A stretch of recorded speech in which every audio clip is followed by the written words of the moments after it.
Welcome back to At Home with Roby. I'm Patrick McIsaac from Roby Electric, along with Trent Hasteman from the Roby family of companies. We are your hosts. Trent, this is probably one of my favorite things that we do on the radio show, and we started this last year, and that is on the fourth segment of our 10 shows leading up to the Cornhole tournament. We are going to tell a Make-A-Wish story and discuss it, and then the cool thing is the audience can go onto our Cornhole tournament website and actually recap these stories themselves. Yes, it's wonderful. So you can go to pitchingforwishes.com and see these after you hear about it on the show. Read about it a little bit. But I mean, this is the 10th anniversary of the Cornhole tournament. I mean, I don't know if you used to watch Love Connection with Chuck Woolery back on WJZY TV 46, but he's a 2 and 2.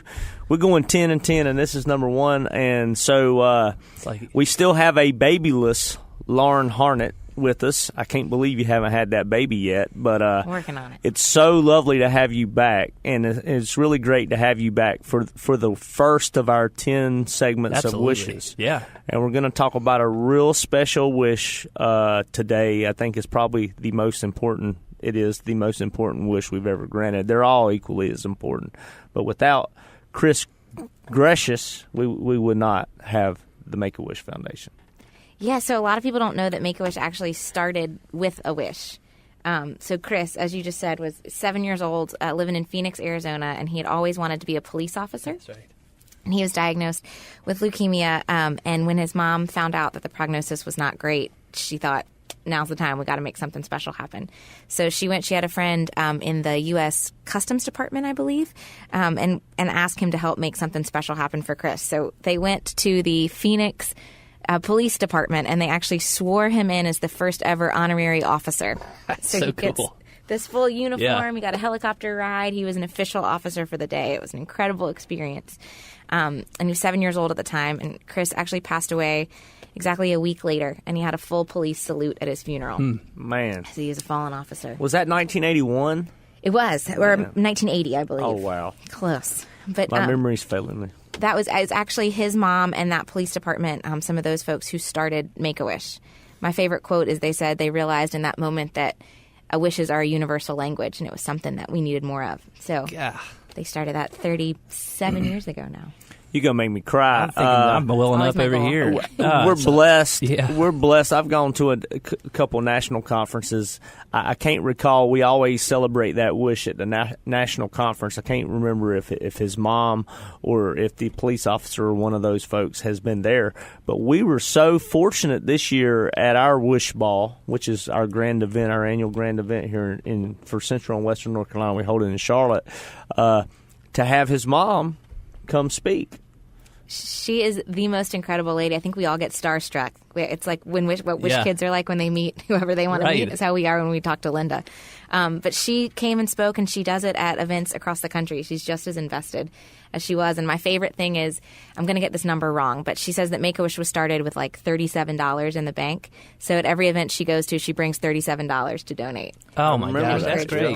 And then Tommy Austin, who was the police officer who helped, came to our Kentucky Derby event in Greensboro as well. So they're just as involved as they were. So if you don't think Central and Western North Carolina's doing it and holding some weight on the international Make-A-Wish platform, then check it, because those are the founders. It's wonderful. Well, in Trent, I mean, that could almost be a business lesson of the day. I mean, they had a great idea. They looked at it, and they were able to capitalize on it.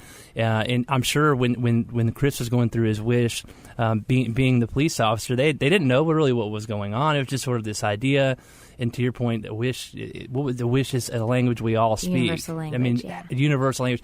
And the fact that they were able to recognize that and create what they've created today is truly remarkable. I keep thinking I can't imagine what it feels like. There's now 62 chapters across the country. We're international as well, that Make-A-Wish has really, it's been such a need. I think that's got to be an incredible feeling. I mean, it's kind of a similar situation, but on a much smaller, little dinky scale. But the first year I wanted to do a cornhole tournament and raise money.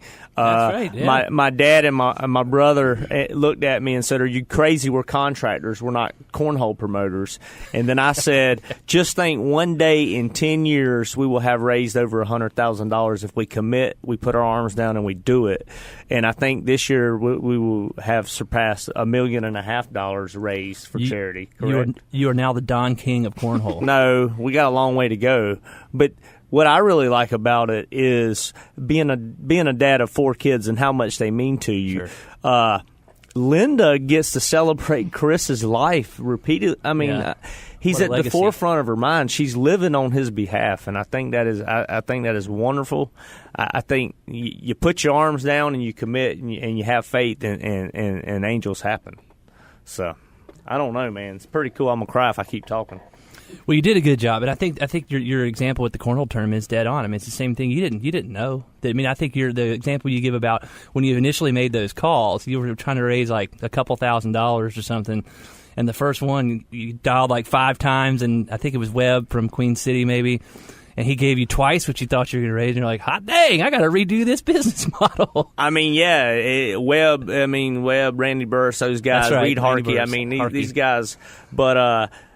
Webb, every year I've called him, and he's a quiet guy, and he's reserved, but I call him, he gets pumped up on the phone, and it really honestly gives me and Webb, because we do tons of business together, but I'm not in the forefront buying the materials like I was 15 years ago, and I used to talk to Webb all the time, and now I don't really ever get to talk to him, but I get to make that call every year, and he gets excited about it, so it's really, really cool, and it's a diamond we keep polishing. It re-energizes us, too, to see everybody come out and get pumped about it and learn about it. And it's fun when the different chapters can talk to each other, thinking about locality. So telling the New York chapter that one of our biggest fundraisers is Cornhole is always a fantastic conversation. What do you mean, Cornhole? I'm like, but you guys don't know Trent. Like, this thing is incredible.